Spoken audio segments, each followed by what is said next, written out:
The 2026 schedule release for the NFL has concluded. We now know what the best games will be of 2026. I've compiled a list of matchups that I am extremely excited for, including a number of which that will be primetime games. Some, a little shocked that they aren't primetime games. But let's go through this list. Let's discuss the games that you should be circling on your calendar that you make sure you do not miss. Before we get into it though, hit the like button, subscribe, and comment below what is the one game that you're juiced up for this upcoming season. Starting off, I want to include the Seahawks versus the Rams, both matchups. I'm intrigued by the fact that this rivalry is not going to happen this year until the end of the season.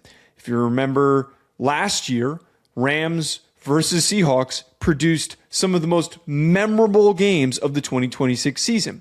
The Seahawks come back on Thursday Night Football, and then the playoff game that was a back and forth down to the wire battle that sent the Seahawks to the Super Bowl.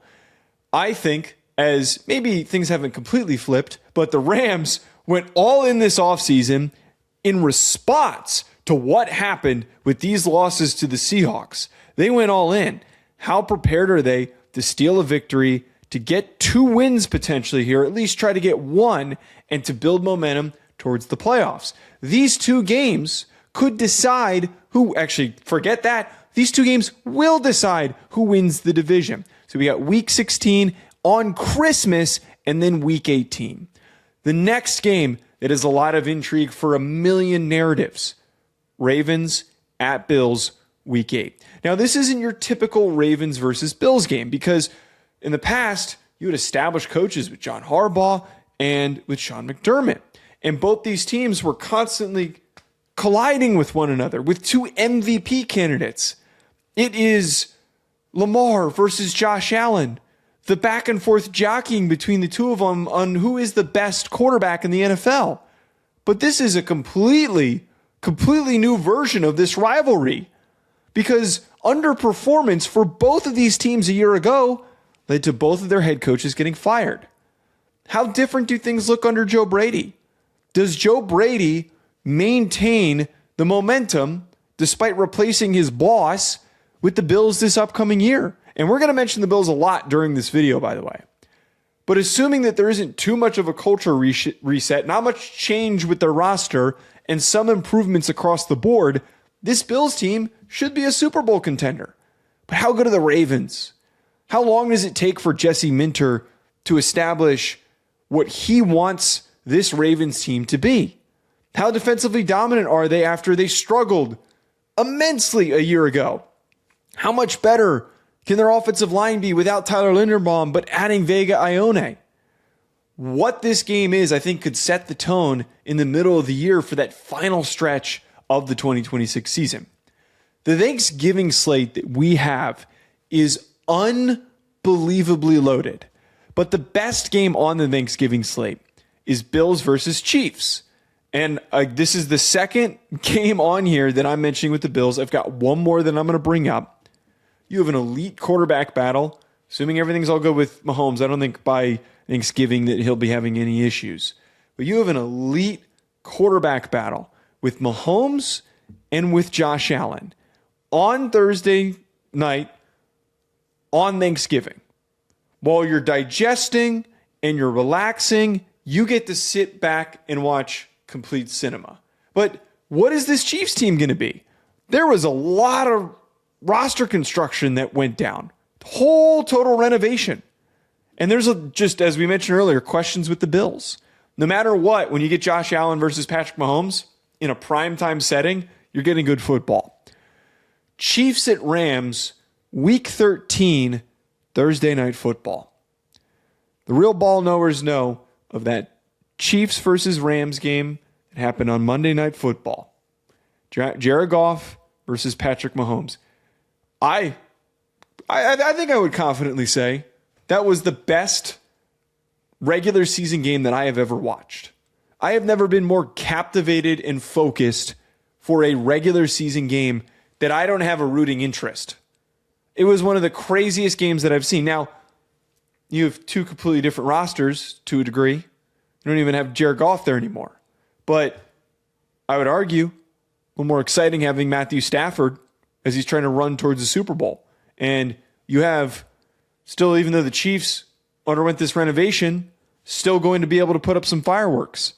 I think that we're going to get not a repeat, but another really, really fun showing. I have a number of grudge match games that I've thrown on here. And the first one that we got to talk about. Packers, Cowboys, Sunday Night Football, October 16th, Week 6. We all know what the grudge is. We got completely teased last year with the Jerry versus Micah battle. And it lived up to it. It lived up to everything that we were hoping for. The problem was it ended in a tie. I'm like thinking back to this now. I'm remembering how upset I was sitting there. It was late. It goes to overtime. How pissed I was after all of that momentum, just the buildup, and it ended in a tie. This game better not end in a tie. But I'll tell you what, it builds the tension. It built the tension even more. And this last time was kind of a moment for Jerry to prove, hey, we're a better team. We improved, but they didn't go to the playoffs that season. This was the opportunity this offseason. And as Jerry and Stephen Jones, as they have said, this was the moment that they were able to take advantage. The trade is complete. They used all that draft capital to rebuild their defense, to make it more balanced with Quinnen Williams and with Caleb Downs, Malachi Lawrence, all those new faces. Does Jerry get to prove that he was right? Point at Micah and say, I was right. I got rid of you and look how much better this team is. I think that this is more exciting than last year's version of it. Not to mention the fact that we got completely teased with a tie, and now we hopefully get a real legitimate outcome. Bills versus Rams in Week 5 on Monday Night Football on October 12th. Now, I've mentioned the Bills a number of times, but this is the best one that they're featured in.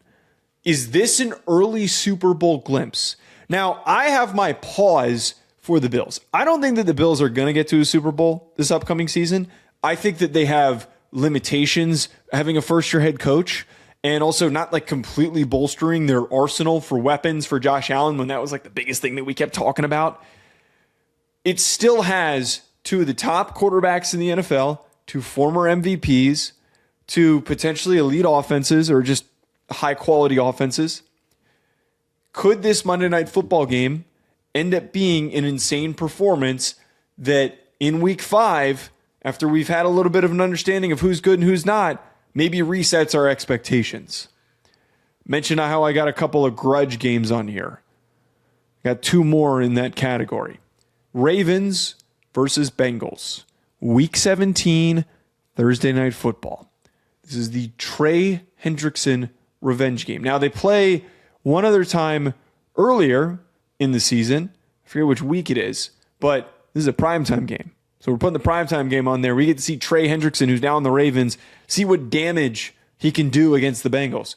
And I think that the second version of it has more intrigue because there is divisional implications. I think that the Ravens and the Bengals are going to be fighting to win the AFC North. They, to me, are the top two teams. Can Trey Hendrickson have a moment where he shuts down his old team and their defense, maybe the Bengals defense struggles, and he gets to prove it and say, why didn't you pay me? Why didn't you pay me? You could have used me. The other grudge game, I think some people might roll their eyes at this, but as a Giants fan, I'm bringing this up. Homerism, call it whatever you want. I don't care. Titans at Giants in Week 3. Brian Daboll, does he get revenge as the new OC for the Titans, or is there vindication for the Giants firing him, and do they laugh him out of the stadium? I really think that this could be a real toxic game, which more people need to be closely eyeing this one. And then lastly, another Week 3 game. And this is, I think, the really, really good one to cap this off with. Monday Night Football, Eagles at Bears in Week 3. Assuming that the Eagles get back on track, I have high hopes and belief that the Bears are going to be super, super explosive, and they're going to take another step after being so promising a year ago. This could end up being two of the top teams in the NFC battling it out. Maybe it's a glimpse into a future playoff matchup. I think that we're going to get to see a little bit of the old guard versus new guard. Now, Eagles aren't that old, but the typical dominant team in the NFC and a Bears team that's on the way up could make for a really good game. Folks, comment below. What are your games that you're excited to see, or at least the one game that you're really excited to see? Hit the like button and subscribe. We'll catch you later.